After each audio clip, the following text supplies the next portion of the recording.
بسم اللہ الرحمن الرحیم ولا يجوز للعبد ان يتزوج اکثر من اثنین، اور غلام کے لیے یہ جائز نہیں ہے کہ وہ دو سے زیادہ عورتوں سے نکاح کرے، یعنی اس کے حق میں نصاب نکاح دو ہے، دو بیوی رکھ سکتا ہے۔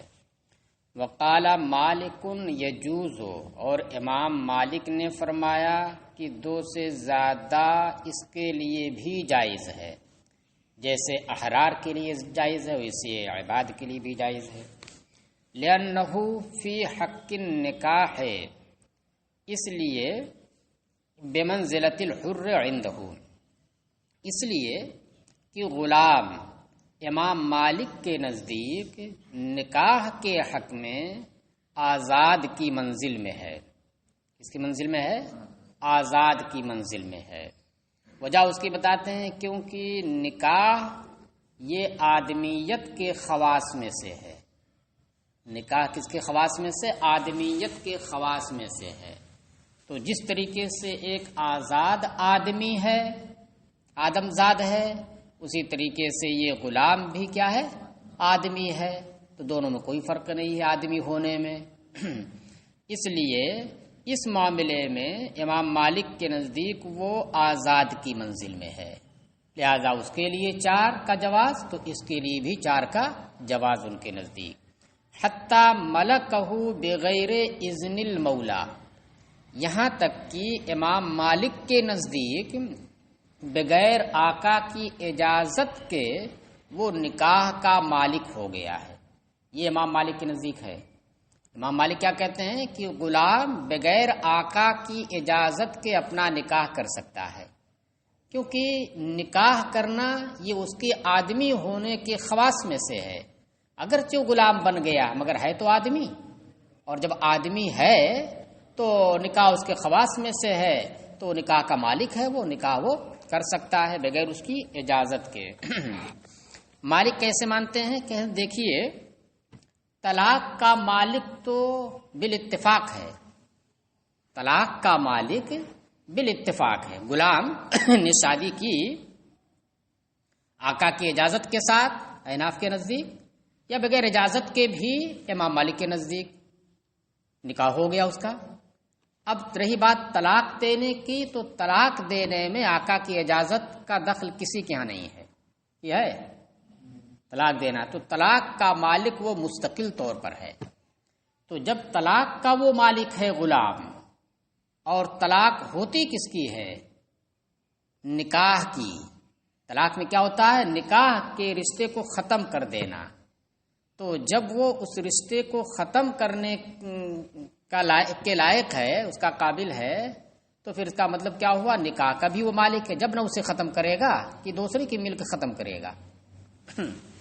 تو اس لیے کہتے ہیں کہ جب وہ طلاق کا مالک ہے تو نکاح کا بھی مالک ہے۔ تو جیسے طلاق کا مالک بغیر آقا کی اجازت کے ہے، ویسے نکاح کا بھی مالک بغیر آقا کی اجازت کے ہے، اس لیے کہ وہ آدمیت کے خواص میں سے ہے، اور یہ بھی آدمی ہے۔ وَلَنَا أَنَّ الرِّقَّ مُنَصِّفٌ، ہم یہ کہتے ہیں، ہماری دلیل یہ ہے کہ دیکھیے ٹھیک آدمیت کے خواص میں سے ضرور ہے، آدمی ہے وہ، لیکن رقیق بھی ہے۔ وہ کیا ہے؟ وہ رقیق بھی ہے، غلام ہے۔ اور رقیت، غلام ہونا، یہ نعمت کو آدھا آدھا کر دینے والا ہے۔ غلام اگر کوئی ہے تو اس کی جانب نسبت کرتے ہوئے نعمت اسے آدھی ملے گی۔ جیسا کہ باندی ہے، اب آپ دوسری جگہ دیکھ لیجئے، باندی ہے، باندی کا نکاح کسی سے ہوا، غور سے سننا، باندی ہے تو باندی کا نکاح کسی سے ہوا، اور اس نے اس باندی کے بعد ایک آزاد سے بھی نکاح کر لیا۔ آزاد کے ہوتے ہوئے باندی اس تو کر نہیں سکتا ہے، تو اس لیے یہ صورت فرض کیجئے کہ باندی کا نکاح کسی نے کیا باندی سے، اور اس باندی سے نکاح کرنے کے بعد ایک آزاد سے بھی نکاح کر لیا، تو اس کی زوجیت میں ایک باندی اور ایک آزاد عورت ہو گئی۔ تو اب دیکھیے، نکاح یہ خواص آدمیت میں سے اگر ہو، کہیں کوئی فرق نہ ہو، تنصیف کا دخل نہ ہو، تو پھر یہاں پر بھی نہیں ہونا چاہیے کہ جب وہ منکوحہ ہو گئی باندھی، اور نکاح یہ خواص آدمیت میں سے ہے، تو جیسے منکوحہ آزاد ہے ویسے منکوحہ باندھی بھی ہے، تو اس لیے دونوں کے حقوق میں کوئی فرق نہیں ہونا چاہیے۔ جو نکاح کی روح سے حقوق پائے جاتے ہیں کوئی فرق نہیں ہونا چاہیے۔ حالانکہ سب کے نزدیک یہ ہے کہ یہاں پر حقوق زوجیت کی ادائیگی میں کیا ہوگا کہ جو آزاد ہے اس کو پورا حق ملے گا، اور جو باندھی ہے اسے اس کا نصف ملے گا۔ باری لے لیجئے، شباسی کی بات ہے تو شباسی میں دو رات اس کے یہاں شباسی کرے گا اور ایک اس کے یہاں شباسی کرے گا، آدھا ہے بالکل وہاں۔ تو اب اگر خواص آدمیت سے ہونے کی وجہ سے آپ یہ کہہ رہے ہیں کہ کوئی فرق نہیں آزاد اور غلام میں، تو یہاں کیسے فرق ہو رہا ہے؟ باندھی والے میں آپ بھی مانتے ہو کہ فرق ہے، یہاں پر کیسے فرق ہے کہ اس کو اس کا نصف ملے گا، شباسی میں باندھی کو اس کا نصف ملے گا۔ تو اسی طریقے سے جب نکاح کرنے والا خود کیا ہو، غلام ہو، تو وہاں پر بھی جو اسے نکاح کی ملکیت مل رہی ہے، تو آزاد ہونے کی صورت میں اگر 4 سے نکاح کی حلت اس کے لیے ثابت ہو رہی ہے تو غلام ہونے کی صورت میں اس کا نصف ہو جائے گا، کیونکہ محل کی محلیت اس کے لیے بھی نعمت ہے اور اس کے لیے بھی نعمت ہے۔ تو اس لیے جب وہ باندھی ہو گئی، غلام ہو گیا شوہر، تو ایسی صورت میں اس کے لیے یہ نعمت آدھی ہو جائے گی، لہذا 2 سے ہی کر سکتا ہے، 4 سے نہیں کر سکتا۔ کہنا ولنا ان الرق منصف، ہماری دلیل یہ ہے کہ رقیت یہ نعمت کو تنصیف کرنے والی، آدھا کر دینے والی ہے۔ فیتزوج العبد اثنین، لہذا غلام 2 سے نکاح کرے گا، والحر 4، اور آزاد 4 سے کرے گا۔ کیوں؟ اظہارا لشرف الحریت، حریت اور آزادی کی شرافت کو ظاہر کرنے کے لیے۔ جو آزاد ہے بہرحال وہ اشرف ہے غلام کے مقابل میں، تو اس کی شرافت کو ظاہر کرنے کے لیے اس کے لیے 4 کی اجازت اور اس کے لیے 2 کی اجازت ہے۔ فَإِن طَلَّقَ الْحُرُّ إِحْدَى الْأَرْبَعِ طَلَاقًا بَائِنًا لَمْ يَجُزْ لَهُ أَن يَتَزَوَّجَ رَابِعَةً حَتَّى تَنْقَضِيَ عِدَّتُهَا۔ اس مسئلے کی ہلکی سی جھلک پیچھے گزری ہے، متن کے اندر تو نہیں تھا لیکن ہم نے آپ کو وہیں پر بتا دیا تھا، مسئلہ ایسا آیا تھا کہ وہیں پر ہم نے بتایا تھا۔ وہ صرف ایک بہن کے عدت طلاق میں ہوتے ہوئے دوسری بہن سے نکاح کا جب مسئلہ آیا تھا تو وہیں پر اس مسئلے کو بھی ہم نے ذکر کر دیا، تو وہ یہاں پر صراحت کے ساتھ آ رہا ہے۔ پس اگر آزاد شوہر نے 4 بیویاں جس کی ہیں ان میں سے ایک کو طلاق بائن دے دی، طلاق بائن اس لیے فرض کیا تاکہ امام شافعی کا اختلاف یہاں پر ظاہر ہو، طلاق بائن اس لیے ذکر کیا تاکہ امام شافعی کا اختلاف یہاں پر بتانا ہے، وہ اختلاف ظاہر ہو، کیونکہ اگر طلاق رجعی فرض کرتے تو پھر امام شافعی کا کوئی اختلاف نہیں، طلاق رجعی دے تو ایسی صورت میں اس کے عدت طلاق رجعی میں ہوتے ہوئے نہ ہمارے نزدیک 5ویں سے نکاح کرنا درست ہے اور نہ ان کے نزدیک درست ہے، تو اختلاف نہیں رہ جائے گا۔ تو اس لیے طلاق بائن کی صورت میں مسئلے کو فرض کیا تاکہ اختلاف ہو۔ ہمارے نزدیک کیا ہے کہ جائز نہیں ہوگا، کیونکہ حکم من وجہ نکاح کے حکم میں ہے، اس لیے جائز نہیں ہوگا، 5ویں کو جمع کرنا ہو جائے گا۔ اور امام شافعی کے نزدیک یہ ہے کہ قاطع نکاح کو عمل دلاتے ہوئے، کیونکہ یہ طلاق بائن ہے، اب بغیر نکاح کے وطی حلال نہیں ہو سکتی ہے، تو اس وجہ سے اس معاملے میں قاطع نکاح کو عمل دلاتے ہوئے اس سرے سے ملکیت نکاح کو ختم کرتے یہ کہتے ہیں کہ عدت میں اگرچہ وہ ہے مگر 5ویں سے کر سکتا ہے، یہ 5ویں کو لانا نہیں ہوگا بلکہ 4تھی کو لانا ہوگا، کیونکہ ایک کیا ہے نکل چکی ہے۔ لم يجوز له ان يتزوج رابعة حتى تنقضي عدتها، اگر آزاد شخص نے 4 میں سے ایک کو طلاق بائن دے دی، اور یہ مسئلہ آزاد کے لیے فرض کیا ہے تو بن رہا ہے، اور غلام کے لیے 2 میں سے ایک کو طلاق بائن دے دی، اس لیے چونکہ وہی نصاب ہے، 2 ہی کا نصاب اس کے لیے پورا ہے۔ چلیے، تو جائز نہیں ہوگا اس کے لیے کہ وہ چوتھی سے نکاح کرے یہاں تک کہ اس مطلقہ کی عدت پوری ہو جائے۔ وفی خلاف الشافعی، اور اس میں امام شافعی کا اختلاف ہے، دلیل ذکر نہیں کر رہے ہیں، بلکہ جس دلیل کی بنیاد پر یہاں پر ہے دونوں کے نزدیک، جس مسئلے کی دلیل کی بنیاد پر اسی مسئلے کو یہاں پر ذکر کر دے رہے ہیں کہ دیکھو یہ فلاں مسئلے کی نظیر ہے۔ کس معاملے میں فلاں مسئلے کی نظیر ہے؟ اختلاف کے معاملے میں اور دوسرے دلائل کے معاملے میں۔ تو جو اختلاف وہاں ہے وہی اختلاف یہاں پر بھی ہے، جو دلائل فریقین کے وہاں ہیں وہی دلائل فریقین کے یہاں بھی ہیں۔ کہہ رہے وہوا نظیر نکاح الاخت فی عدت الاخت، اور یہ مسئلہ نظیر ہے ایک بہن کی عدت طلاق بائن لگائیے، ایک بہن کی عدت طلاق بائن میں دوسری بہن کی نکاح کی، کہ ایک بہن طلاق بائن کی عدت میں ہے تو اس کی عدت میں ہوتے ہوئے دوسری بہن سے نکاح کرنے کا جو مسئلہ ہے بالکل سیم یہ مسئلہ اسی کی نظیر ہے۔ کس معاملے میں؟ اختلاف کے معاملے میں، کہ جیسے وہاں پر امام شافعی کا اختلاف تھا کہ جائز ہے اور ہمارے نزدیک ناجائز ہے، ویسے یہاں پر بھی ہے، جیسے وہاں پر ان کی دلیل تھی اور احناف کی دلیل تھی وہی دلیل یہاں پر بھی ہوگی۔ وَإِن تَزَوَّجَ حُبْلَى مِن زِنَاءٍ جَازَ النِّكَاحُ، اور اگر زنا کی وجہ سے حاملہ ہوئی عورت سے کوئی شخص نکاح کرے، کون شخص نکاح کرے؟ وہ جس سے زنا کا صدور نہیں ہوا، جس کی وہ مزنیہ نہیں ہے، بلکہ کسی دوسرے نے زنا کیا ہے کسی سے۔ اب ایک دوسرا یعنی ان دونوں سے ہٹ کر کے ایک تیسرا شخص آیا، وہ اس سے نکاح کر رہا اور وہ حاملہ ہے زنا کی وجہ سے، کہہ رہے جازن نکاح جائز ہے۔ ولا یطأھا حتی تضع حملہ، اب ایک یہ ہے کہ اسی شخص نے زنا کیا ہے، اسی شخص کی زنا سے وہ حاملہ ہوئی ہے تو مسئلہ الگ ہے، اس میں وہ اختلاف نہیں ہے۔ یہاں پر مسئلہ کیا فرض کیا گیا ہے؟ کسی دوسرے شخص سے وہ حاملہ ہوئی ہے اور وہ زنا ہے، زنا کا مطلب کیا؟ اس کا نکاح نہیں ہوا اس سے، نہ وہ باندھی ہے۔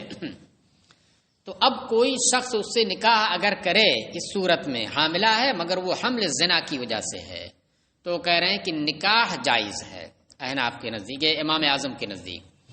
ولا یطأھا حتی تضع حملھا، اور وہ اس سے وطئی نہیں کرے گا، نکاح تو جائز ہو گیا، انعقاد ہو گیا، لیکن جب تک کہ وہ اپنا حمل جن نہ دے وہ اس سے وطئی نہیں کرے گا۔ وہذا عند ابی حنیفہ و محمدین، یہ مسئلہ طرفین کے نزدیک ہے کہ نکاح جائز ہو جائے گا اور اس سے وطئی کرنا جائز نہیں ہوگا۔ وقال ابو یوسف النکاح فاسد، اور امام ابو یوسف نے فرمایا کہ نکاح فاسد ہے۔ نکاح صحیح ہو جانے کا مطلب کیا ہو گیا؟ اب اس کا نفقہ دینا ہوگا نا، اس سے اس کی سرپرستی میں آئے گی، وہ نفقہ ہے، سکنا ہے۔ ہاں وط یہ نہیں کر سکتا، بہت ساری صورتیں ایسی ہوتی ہیں کہ وہ نکاح اس کا ہے، اس کی منقوہ، مگر وط یہ کرنا اس سے جائز نہیں، جیسے کہ حالت حیض میں، حالت نفاس میں ہے تو اس کی منقوہ اس کے لیے حلال ہے، لیکن اس خاص حالت میں اس سے نکاح کر اس سے وط یہ کرنا جائز نہیں ہے۔ چلیے، ہاں، اور امام ابو یوسف نے فرمایا کہ النکاح فاسد، یہ نکاح فاسد ہے۔ وَإِن كَانَ الْحَمْلُ ثَابِتَ النَّسَبِ فَالنِّكَاحُ بَاطِلٌ بِالْإِجْمَاعِ، اور اگر حمل ثابت النسب ہو تو نکاح بالاجماع باطل ہے۔ دیکھیے، کہیں فاسد بولتے ہیں، کہیں باطل بولتے ہیں، کہیں ایسا ہوتا ہے کہ نکاح کے باب میں فاسد کو بھی باطل کی جگہ پر بول دیتے ہیں، لیکن نکاح کے فاسد ہونے اور اس کے باطل ہونے میں فرق ہے۔ فاسد یہ ہے کہ نکاح اگر فاسد ہو اور فساد نکاح کی وجہ سے ہوتے ہوئے اس نے وطئی کر لی تو اس وطئی کو زنا نہیں قرار دیا جائے گا، وطئی حرام تو ہوگی، جیسے حالت حیض میں کوئی وطئی کرے تو وطئی حرام تو ہوگی مگر اسے زنا نہیں کہا جائے گا۔ اور اگر نکاح باطل ہو، باطل ہونے کا مطلب کیا ہوا کہ وہ ایجاب و قبول ہی نہیں پایا گیا، دونوں ساتھ چل رہے ہیں، ایجاب و قبول ہی نہیں پایا گیا، یا یہ کہ وہ محل نکاح ہے ہی نہیں، جیسے محرمات میں سے ہے تو اگرچہ ایجاب و قبول پایا جائے مگر وہ محل نکاح نہیں، تو ایک مرتبہ کیا 100 مرتبہ اگر ایجاب و قبول کرے تو بے اثر ہوگا وہ، تو یہ نکاح باطل ہوگا۔ اس صورت میں اگر پایا جائے تو زنا کا تحقق ہوگا وہ، اور نکاح فاسد میں ہوگا کہ شرط کوئی نہ پائی جائے، یا وہ مسئلہ مختلف فی ہو، کیا ہو، مختلف فی ہو گیا ہو کہ کسی کے نزدیک یہ شرط ہے کسی کے نزدیک یہ شرط نہیں ہے، تو اب ایسی صورت میں شرط نہیں پائی گئی تو اس کی ہوتے ہوئے نکاح اگر پایا گیا تو اس نکاح کو کیا کہیں گے؟ نکاح فاسد کہیں گے۔ جیسے بغیر گواہ کے نکاح کر لیا، نکاح شرائط، یہ گواہ یہ شرائط میں سے ایجاب و قبول تو ہوا اور دونوں ایک دوسرے کے لیے، دونوں کے درمیان نکاح جائز بھی ہے، لیکن بغیر گواہوں کی موجودگی کے یا ایک ہی گواہ کی موجودگی میں کیا تو ایسی صورت میں یہ نکاح فاسد ہوگا۔ تو دیکھیے کیا کہہ رہے ہیں کہ اس صورت میں نکاح فاسد ہے، کون کہتا ہے؟ امام ابو یوسف، باطل نہیں ہے۔ اور اگر چونکہ یہ حمل ثابت النسب نہیں ہے، یہ حمل جب زنا سے ہو تو ثابت النسب نہیں ہوتا ہے، اور اگر حمل ثابت النسب ہو، ثابت النسب کا مطلب کیا ہوا کہ کسی کی منقوحہ ہو اور اس کے نکاح میں یہ حمل ہو، کہ فن نکاح ہو باطل بالاجماع، تو ایسی صورت میں بالاجماع نکاح باطل ہے، کیونکہ وہ محلیت نکاح ہی نہیں ہے۔ اب چلیے، تو بہرحال طرفین کے نزدیک یہ نکاح جائز ہے، وط یہ نہیں کر سکتا ہے۔ امام ابو یوسف کہتے ہیں کہ نکاح یہ فاسد ہے۔ لے ابی یوسف ان الامتناع فی الاصل لحرمت الحمل، امام ابو یوسف کی دلیل سنیے۔ امام ابو یوسف یہ کہتے ہیں کہ دیکھیے اصل مسئلے میں، کون والے مسئلے میں؟ ثابت النسب والے مسئلے میں، اس مسئلے کو اس لیے ذکر کیا ہے۔ وَإِن كَانَ الْحَمْلُ ثَابِتَ النَّسَبِ فَالنِّكَاحُ بَاطِلٌ بِالْإِجْمَاعِ، کسی کا اختلاف نہیں، نکاح باطل ہے۔ تو یہ اصل ہوا، تو اس اصل میں جب حمل ہو، حاملہ ہو اور وہ حمل ثابت النسب ہو تو نکاح باطل کیوں ہوتا ہے؟ نکاح کے باطل ہونے کا سبب کیا ہے؟ تو کہتے ہیں کہ نکاح کے باطل ہونے کا سبب حرمت حمل ہے، جو حمل اس کے پیٹ میں پل رہا ہے اس کی حرمت اور اس کا احترام، یہ اس نکاح کو کیا کر رہا ہے؟ باطل کر رہا ہے۔ کیونکہ اگرچہ وہ زنا سے ہوا، یہ اس میں ہے نا، کیا نام ہے، ثابت النسب میں ہے، تو اس کے احترام کو باقی رکھتے ہوئے یہ نکاح کیا ہو جا رہا ہے؟ باطل ہو جا رہا ہے۔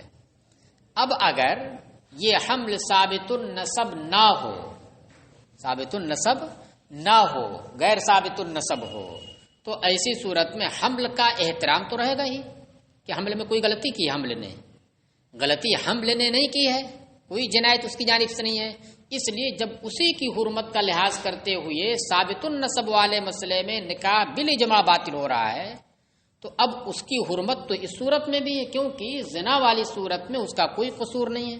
قصور کس کا ہے؟ ان دونوں کا ہے، مرد اور عورت کا قصور، اس کا کوئی قصور نہیں ہے۔ تو جب اسی کا احترام کرتے ہوئے وہاں باطل ہو رہا ہے تو وہ احترام اس صورت میں بھی ذرہ برابر کمی نہیں ہے، تو یہاں پر بھی نکاح کا ہونا چاہیے، جائز نہیں ہونا چاہیے۔ چلیے، لے ابی یوسف ان الامتناع فی الاصل لحرمت الحمل، امام ابو یوسف کی دلیل یہ ہے کہ نکاح کا ناجائز ہونا، امتناع نکاح کا ناجائز ہونا، باطل ہونا اصل مسئلے میں یعنی ثابت النسب والے مسئلے میں یہ حرمت حمل کی وجہ سے ہے۔ علت کیا اس کی ہے؟ اس کے باطل ہونے کی حمل کا احترام، لہذا جب تک وہ بچہ جن نہ دے اس وقت تک دوسرے سے نکاح نہیں ہوگا۔ وَهَذَا الْحَمْلُ مُحْتَرَمٌ، اور یہ حمل کون والا؟ زنا والا، یہ حمل محترم ہے۔ کیسے محترم ہے؟ لأنه لا جنایت منه، کیونکہ اس کی جانب سے کوئی جنایت نہیں ہوئی ہے، اس لیے وہ اور یہ دونوں برابر ہو گئے محترم ہونے میں۔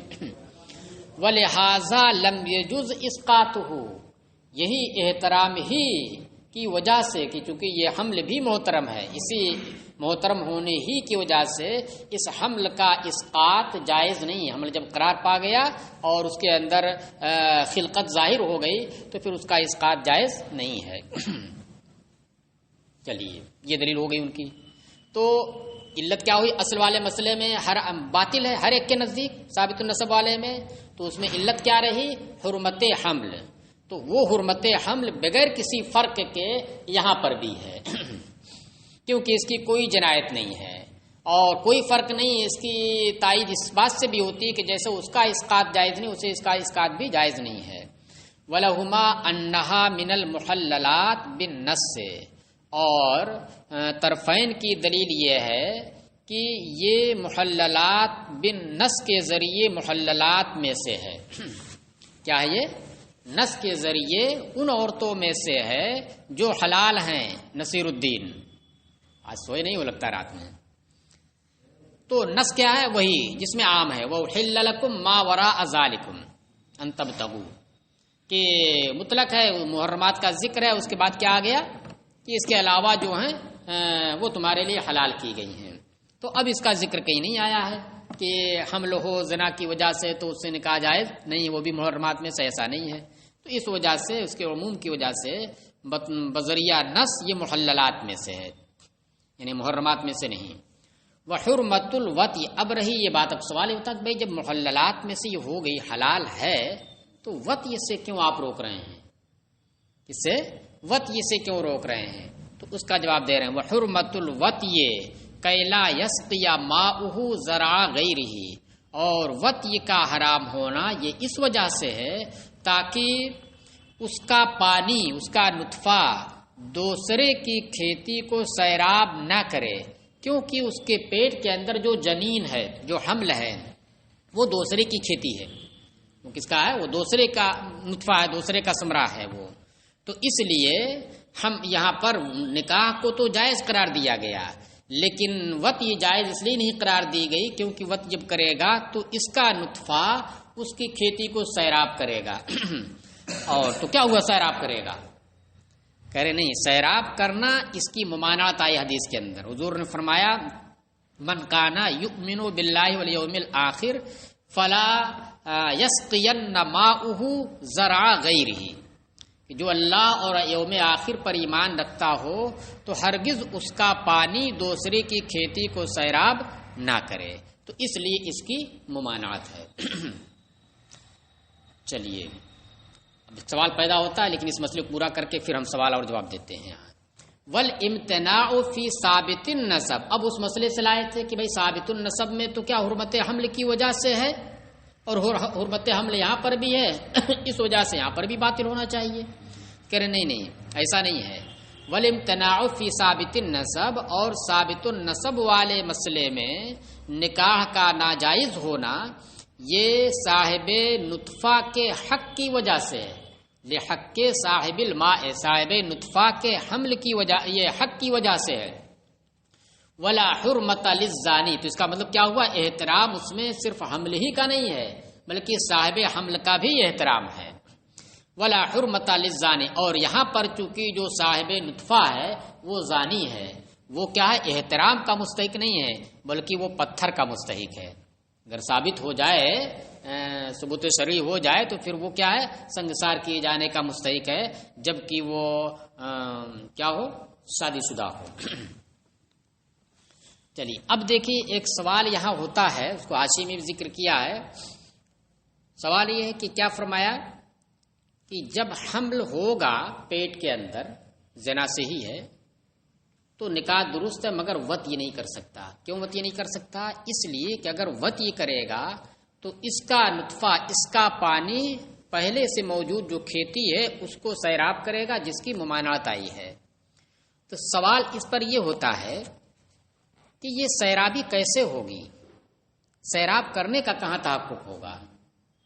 خاص کر احناف کے نزدیک, امام صاحب کے نزدیک کیا ہے کہ جب حمل قرار پا جاتا ہے تو رحم کا منہ بند ہو جاتا ہے. یہ عادت الہیہ ہے, اللہ نے ایسا بنایا ہے کہ ضابطہ اور نظام اس کا کہ حمل جب قرار پاتا ہے تو ایسی صورت میں رحم کا منہ, بچے دانی کا منہ جو نیچے کی جانب ہوتا ہے وہ بند ہو جاتا ہے, اور جب بند ہو جاتا ہے تو پھر اس سے کوئی چیز نکل نہیں سکتی ہے. اس مسئلے کو آپ نے کہاں پڑھا ہوگا؟ اس مسئلے کو آپ نے حیض والے مسئلے میں پڑھا ہوگا, جہاں پر حیض کا بیان آیا تھا ششماہی سے پہلے. اس میں کیا تھا کہ اگر حمل کی تعریفی میں یہ حیض کی تعریفی میں یہ ہے، کیا تعریف میں ہے کہ بالغہ عورت کا رحم جو خون پھینکے وہ حیض ہے، مگر اس شرط کے ساتھ کہ وہ کیا ہے، بیماری کی وجہ سے نہ ہو اور وہ حاملہ نہ ہو۔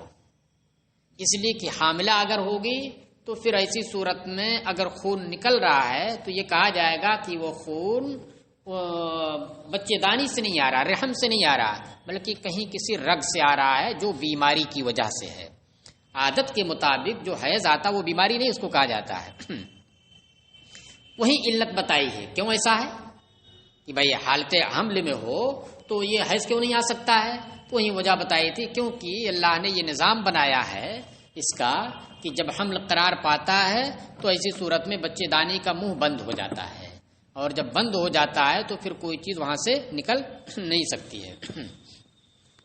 تو اب سوال یہ ہوتا ہے کہ جب کوئی چیز نکل نہیں سکتی تو پھر کیسے کوئی چیز داخل ہو کر کے اس بچے کو سیراب کر سکتی ہے؟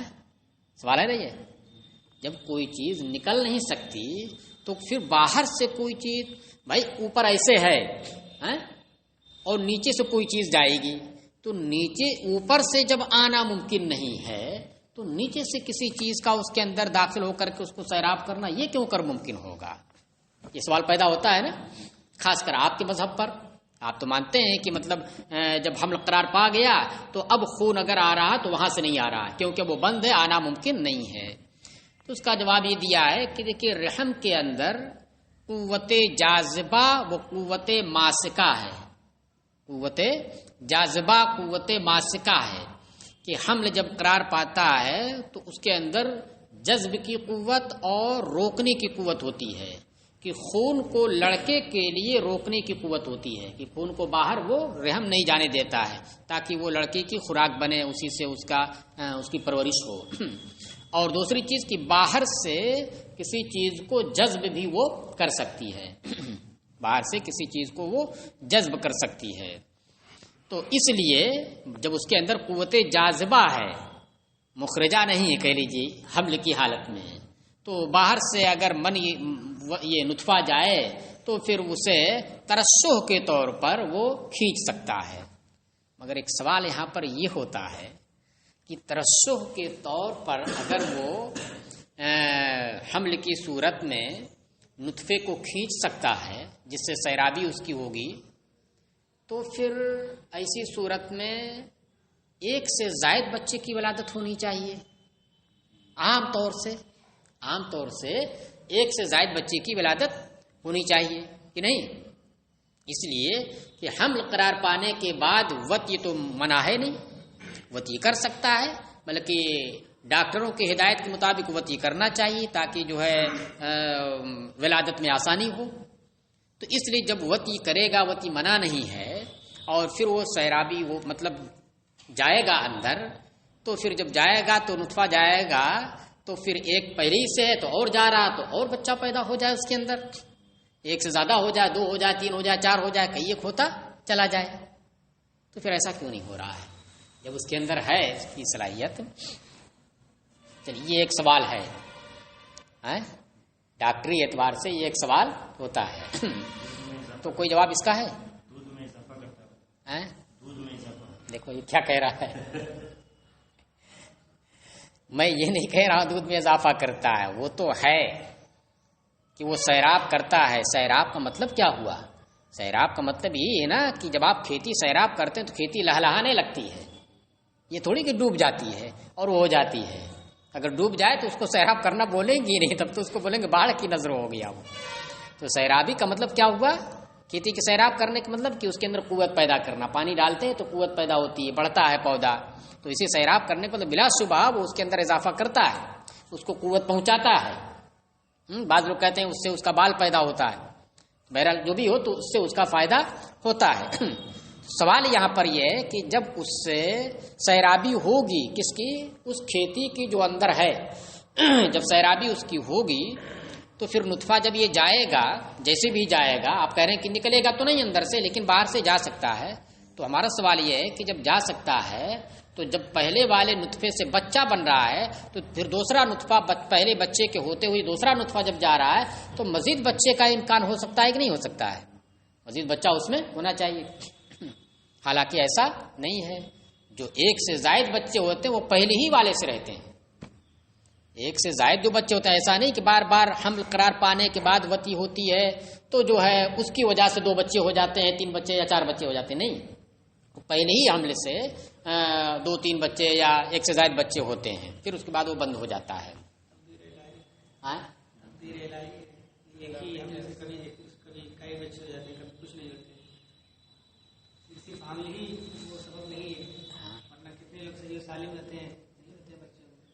وہ تو ہے, لیکن امکان کی بات میں کر رہا ہوں. کیا ہے امکان کی بات ہے نا. یہاں پر جو ٹھیک ہے تقدیر الہی ہے, لیکن اللہ نے اس دنیا کو دار الاسباب بنایا ہے نا. ہر ایک چیز کو دوسرے سبب سے جوڑ دیا ہے. کوئی بارش تو نہیں ہوتی عام طور سے. جب بادل ہوتا تبھی بارش ہوتی ہے. ایسا نہیں ہوتا, ہم نے تو اپنی زندگی میں نہیں دیکھا کبھی کہ بادل نہ ہو بارش ہو رہی ہو. ایسا ہوا دیکھا آپ نے؟ تو اس کا مطلب سبب سے اللہ نے جوڑ دیا ہے. تو اسی طریقے سے یہاں پر بھی کیا ہے, سبب سے جوڑ دیا. جب ہی نا حکمت بیان کر رہے ہیں, فقہا بھی بیان کر رہے ہیں نا اپنے اپنے حساب سے. اب آج کل تو بالکل سب اوپن ہو گیا ہے. آج اس سرجری کی دنیا میں جب ترقی کر چکی ہے تو ہر ایک چیز اوپن ہو چکی ہے. دیکھ کر کے سب پتہ لگا لیتے ہیں کیا اس کے اندر ہے. سب جانچ مشین وغیرہ کے ذریعے سب چیزیں جو اللہ کی قدرت کا خزانہ ہے ان تمام چیزوں کا دھیرے دھیرے وہ پتہ لگا لے رہے ہیں, اور اس کا نام بھی دے رہے. اس کے اندر یہ ہے تو یہ ہے, وہ اس سے ملنے سے یہ ہوتا ہے, اس سے ملنے سے نہیں ہوتا ہے. ساری چیزوں کا اسباب چونکہ ریسرچ کرتے رہتے ہیں ہو جاتا ہے. تو سوال اصل میں یہ ہے کہ جب وہ حمل قرار پایا نطفے کی وجہ سے, پھر بعد میں اگر بھی نطفہ اس سے جا سکتا ہے تو پھر مزید بچہ ہو جانا چاہیے. امکان اس کا اللہ کی تقدیر سے نہیں ہو رہا, الگ بات ہے. تو کیا جواب ہو سکتا ہے؟ بچہ ہوتا بھی تو 2 بچہ پیدا ہوتا ہے تو میں اس کا تو میں نے جواب دیا نا کہ ایک سے زائد جو بچہ ہوتا ہے تو وہ کیسے ہوتا ہے؟ وہ پہلی ہی والے الگ سے ہوتا ہے, پہلے ہی نطفے سے ہوتا ہے. کیونکہ اس نطفے کے اندر کیڑے ہوتے ہیں تو وہ کیا ہوتے ہیں, عام طور سے کیا ہوتے ہیں کہ سب ختم, اگر کئی ایک رہتے ہیں تو ایک بچتا ہے اور باقی ختم ہو جاتے ہیں. اور لیکن کبھی کبھی کیا ہوتا ہے کہ دونوں تندرست ہوتے ہیں, دونوں ٹھیک ٹھاک ہوتے ہیں تو دونوں رہ جاتے ہیں. ایک دوسرے کو ختم نہیں کر پاتا ہے بلکہ دونوں رہ جاتے ہیں. 3 رہ جاتے ہیں تو 3 ہو جاتے ہیں, 4 ہو جاتے ہیں, اس طریقے سے ہو جاتے ہیں. مگر پہلے ہی والے سے ہوتا ہے. اب بند ہو گیا وہ. اب کیا ہے, بات والی وطی سے بچہ پیدا نہیں ہوتا ہے. بعد والی وط سے اگر بچہ پیدا ہو تو کئی ایک ہو جانا چاہیے. اور تب میں یہ کہہ رہا ہوں کہ ابھی تو شاذ و نادر کے طور پر ایک سے زیادہ بچہ پیدا ہوتا ہے نا.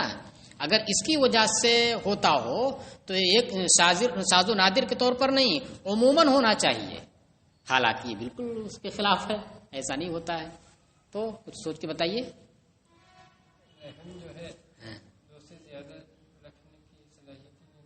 دو سے زیادہ 4 ہوتے ہیں, 9 ہوتے ہیں. آپ اخبار نہیں دیکھتے ہیں کبھی کبھی؟ آتا ہے اخبار میں, آتا ہے کتنے بچے ہوئے مگر یہ اتنے پہلے ہی مر گئے ہے نا, اور ایک بچہ ہے یہ بھی مر گیا. کبھی ایسا ہوتا 4 بچے پیدا ہو, 4 تندرست ہیں, 4 ٹھیک ٹھاک ہیں. ہر طرح کی خبریں آتی ہیں. تو چلو 2 سے نہیں ہوتا تو 2 تو ہو ہی جانا چاہیے. اگر 2 سے زیادہ نہیں ہوتا ہے تو ٹھیک ہے 2 تو ہو ہی جانا چاہیے. مجھے یہ سمجھ میں آ رہا ہے, میں نے جو غور کیا تو اس سے سمجھ میں آیا, کیونکہ ہم نے کیا مانا ترشح, کیا مانا ہے ترشح کے ذریعے, نہیں وہ جذب کرے ایسے جیسے کپڑا ہو اور اسے پیچھے سے آئے اور پھر یہاں سے جذب کھینچی آپ تو کیڑے نہیں آئے, اور صرف جو ہے خالص پانی جو ہے جائے جس کے اندر کیڑے نہ ہو. تو یہ آ رہی بات سمجھ میں؟ چلیے, نہ سوال کیا کسی نے نہ جواب دیا. سوال بھی ہماری طرف سے, جواب بھی ہماری طرف سے. چلیے, اب ڈاکٹر کسی ماہر ڈاکٹر سے اگر پوچھا جائے, اب کسی ماہر ڈاکٹر سے رابطہ ہو جس کی ریسرچ اس کے اوپر پورے طور سے ہو. صدیقی صاحب نا, ہاں یہ صحیح کہا. میرے پاس نمبر, انشاءاللہ آج میں ان کو فون کرتا ہوں, پوچھتا ہوں. چلیے, یہ ہو گیا. وَإِن تَزَوَّجَ حَامِلًا مِنَ الصَّبِيِّ یا مِنَ الصَّبِيِّ دونوں آتا ہے. فَالنِّکاحُ فاسد, اور اگر کسی قید کی ہوئی حاملہ حربیہ سے نکاح کیا، کسی قید کی ہوئی حربیہ حاملہ سے نکاح کیا، کوئی حرب میں رہتی تھی اور وہ حاملہ تھی، جنگ میں اسے قید کر لیا گیا، اب اس نے اس سے نکاح کیا اور وہ حاملہ ہے، کہہ رہے فن نکاح فاسد، تو یہ نکاح فاسد ہے، فاسد بمانا باطل ہے، کیوں؟ لأنه ثابت النسب، اس لیے کہ وہ ثابت النسب ہے، یعنی غالب یہی ہے کہ جب دارالحرب میں تھی تو ان کا بھی کیا ہے معمول ہے کہ بغیر شادی کے وہ نہیں کرتے ہیں، آپس میں اپنے مذہب کے مطابق وہ شادی کرتے ہیں، جیسے کہ ہمارے ملک کے اندر جو ہے ہر مذہب کے لوگ ہر مذہب کے اندر کیا ہے شادی کا ایک مخصوص طریقہ ہے، بغیر شادی کے رکھنا ہر ایک کے نزدیک کیا ہوتا ہے ناجائز ہوتا ہے، اس کو برا سمجھا جاتا ہے، کہتے ہیں وہ فلاں کی رکھیل ہے، بغیر شادی کے اگر کی رکھے ہوئی ہے یعنی اس کو بہت بری نظر سے دیکھا جاتا ہے۔ تو ہر مذہب کے اندر کیا ہوتا ہے لڑکا اور لڑکی کے درمیان ایک مخصوص طریقے سے شادی ہوتی ہے، تو اس لیے اگر وہ قیدی بن کر کے آئی اور حاملہ ہے تو یہی مانا جائے گا، غالب یہی ہے کہ وہ اس کا نکاح ہوا ہو اور یہ حمل کیا ہو ثابت النسب اسی سے ہو، اور جب حمل ثابت النسب ہو تو پھر نکاح کا محل وہ نہیں ہے، لأنه ثابت النسب، اس لیے کہ یہ ثابت النسب ہے حمل۔ وَإِن زَوَّجَ، یعنی یہ نہیں کہہ سکتے کہ اب جب وہ آ گئی اور قیدی ہو گئی دارالاسلام میں آ گئی، مسلمانوں کے قبضے میں آ گئی تو اب اس کا کیا ہے وہ ختم ہو گیا نکاح کا، نہیں، وہ ختم نہیں ہوا ہے۔ وَإِن زَوَّجَ أُمَّ وَلَدِهِ وَهِيَ حَامِلٌ مِّنْهُ فَالنِّكَاحُ بَاطِلٌ، اور اگر کسی آقا نے اپنی ام ولد کا نکاح کرا دیا، یعنی ام ولد وہ ہو چکی ہے کس اعتبار سے کہ اس کے نطفے سے کوئی بچہ وہ جن چکی ہے تو اب ام ولد ہو گئی، اب اس نے اپنی اس ام ولد کا نکاح کرایا کسی سے اس حال میں کہ وہ حاملہ ہے اور اسی سے حاملہ ہے، یعنی وہ حمل کس کا ہے وہ اسی آقا کا ہے، آقا کا حمل ہونے کا مطلب کیا ہوا وہ اس کا اقرار کرے جب ہی مانا جائے گا آقا کا، وہ انکار کر دے کہ نہیں میرا نہیں ہے تو مان لیا جائے گا کہ ہاں اس کا نہیں ہے، لیکن اس کا ہونے کا مطلب کیا ہوا منہو جو آ رہا ہے یہ بڑا معنی خیز ہے، اس کا مطلب کیا ہوا کہ اس نے اقرار کیا کہ ہاں یہ میرا حمل ہے اور پھر وہ نکاح کر رہا اس کا کسی سے، کہ فن نکاح باطل، تو یہ نکاح باطل ہے، کیوں باطل ہے؟ کیونکہ وہ ہم جو اس کے اندر ہے باندی کے اندر ام ولد کے اندر وہ ثابت النسب ہے، اس کے دعویٰ کر لینے کی وجہ سے اقرار کر لینے کی وجہ سے ثابت النسب ہو گیا، اور جب وہ ثابت النسب ہے تو حمل ہوتے ہوئے ثابت النسب حمل ہوتے ہوئے نکاح کا محل وہ نہیں ہے۔ فالنکاح باطل، تو نکاح باطل ہے، دیکھیے یہاں پر فاسد کہا اور یہاں پر باطل کہا، اس کی وجہ ہے کہ اس کا جو فساد ہے یہ بہت واضح نہیں ہے، اس لیے کہ جب وہ قیدی بن کر کے آئی ہے تو اس میں اس بات کا بھی احتمال ہے کہ بغیر شادی کے ہوا ہو، اس بات کا احتمال ہے، لیکن غالب یہی ہے کہ بھائی ہر مذہب میں شادی ہوتی مخصوص طریقے سے تو شادی ہی سے ہوا ہوئی، لیکن ایک تھوڑا سا کمزور پہلو ہے تو اس وجہ سے اس کے لیے فاسد کا لفظ استعمال کیا، اور یہاں پر تو بالکل صاف صاف وہ کہہ رہا کہ ہاں میرا نطفہ ہے یہ، تو اس لیے واضح ہے بالکل کلیئر ہے 100%، 99 نہیں 100% ہے۔ کہہ رہے لأنہا فراشن، یہ نکاح باطل کیوں ہو جا رہا ہے بھائی؟ کہہ رہے لأنہا فراشن لمولاہا، اس لیے کہ یہ عورت اپنے مولا کی اپنے آقا کی فراش ہے، فراش کے بارے میں آپ کو پیچھے بتایا گیا، فراش کا مطلب کیا ہوتا ہے عورت کا اس حیثیت سے ہونا، عورت کا اس حیثیت سے ہونا کہ اگر اس سے کوئی بچہ پیدا ہو تو وہ بچہ ثابت النسب ہو، وہ بچہ کیا ہو ثابت النسب ہو، تو اس عورت کو کیا کہتے ہیں فراش کہتے ہیں۔ تو اب یہاں پر یہ عورت کیا ہو گئی اپنے آقا کے لیے فراش ہے کہ اگر کسی آقا کی باندی کو بچہ پیدا ہو تو کیا ہے اس بچے کا نسب اس سے ثابت ہو سکتا ہے، لیکن یہ فراش تھوڑا کمزور ہے نکاح کے فراش کے مقابل میں، فراش نکاح کے مقابل میں فراش یہ ملک یہ کیا ہے یہ کمزور ہے، کمزور اس لیے ہے کہ نکاح کی وجہ سے جو عورت کی حیثیت فراش کی ہوتی ہے وہ ایسی ہوتی ہے کہ شوہر چاہے انکار کرے چاہے انکار نہ کرے، اقرار کرے چاہے اقرار نہ کرے، بہر صورت اس کا نسب اس حمل کا نسب اسی شوہر سے ثابت ہوگا، اور اس میں کیا ہے اس میں نسب اسی وقت ثابت ہوگا جب کہ وہ اس نطفے کا اپنا ہونے کا اقرار کرے کہ یہ نطفہ میرا ہے، تو فراش ہو جا رہا ہے۔ تو اس وجہ سے یہ فراش ہے، مگر فراش قوی نہیں بلکہ یہ فراش ضعیف ہے۔ حتی یثبت نسب ولدہا منہ من غیر دعوۃ، یہاں تک کہ اس باندی کے لڑکے کا نسب اس سے ثابت ہو جائے گا بغیر دعوے نسب کے۔ بغیر دعوے نسب کا مطلب بغیر دعوے نسب کے کیسے ساتھ؟ دعویٰ ڈال کے کسرے کے ساتھ یہ نسب کے دعوے کو کہتے ہیں، مال کے دعوے کو نہیں، نسب کے دعوے، یہ میرا بیٹا ہے، یہ میری بیٹی ہے، اس طرح سے۔ تو بغیر اس کے کیسے ہو جا رہا ہے؟ کہہ رہے ہیں دیکھیے یہاں پر مسئلہ کیا فرض کیا آپ نے؟ مسئلہ یہ آپ نے فرض کیا ہے کہ نکاح کر رہا ہے اپنی اس حاملہ باندی کا، اور اس طور پر کہ وہ اقرار کر چکا ہے کہ یہ میرا حمل ہے۔ اب جب وہ اقرار کر چکا، اب جب وہ حمل جنے گی، لڑکا وجود میں آئے گا باہر، ابھی تو اندر ہے نا، اور اقرار کر چکا ہے۔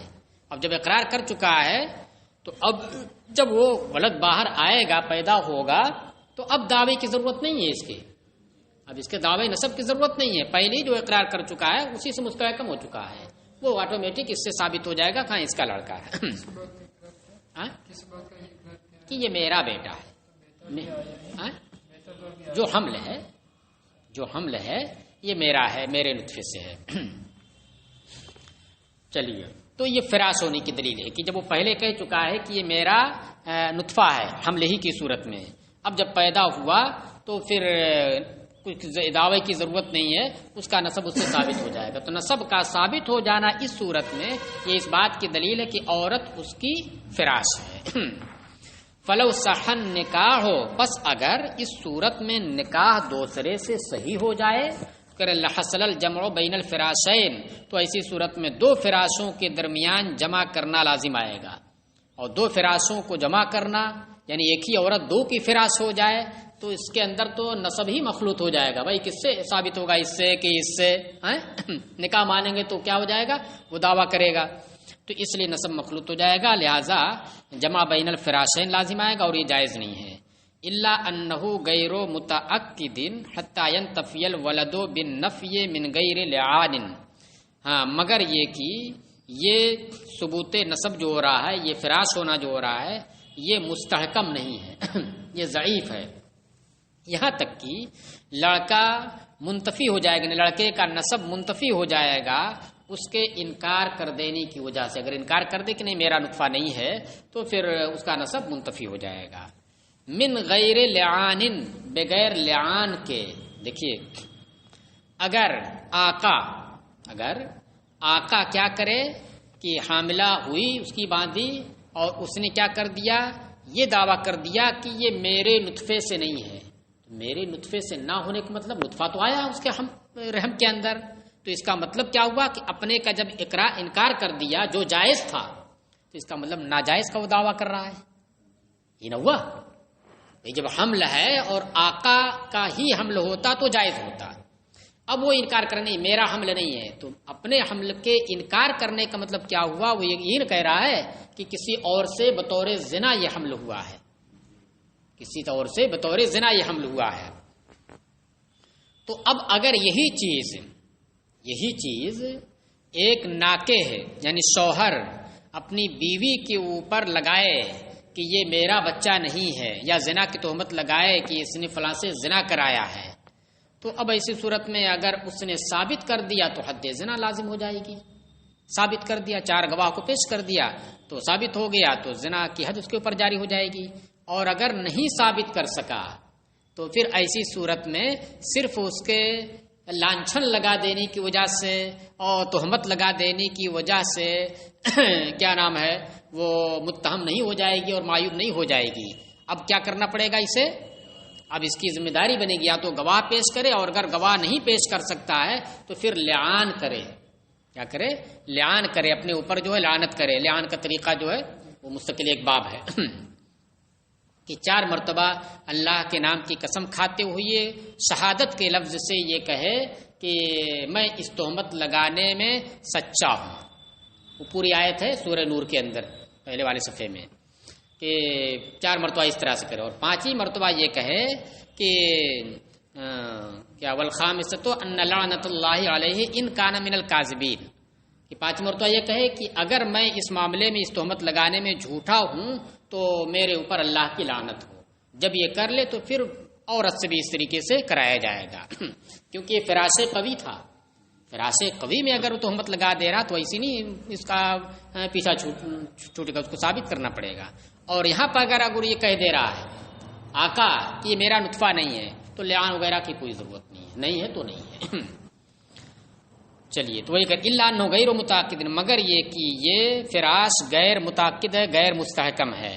یہاں تک کہ اس کے غیر مستحکم ہونے کی دلیل یہاں تک کہ بغیر کسی لعان کے آقا کے انکار کر دینے کی وجہ سے لڑکے کا نسب منتفی ہو جائے گا، ختم ہو جائے گا. فلا یعتبر ما لم یتصل به الحمل، لہذا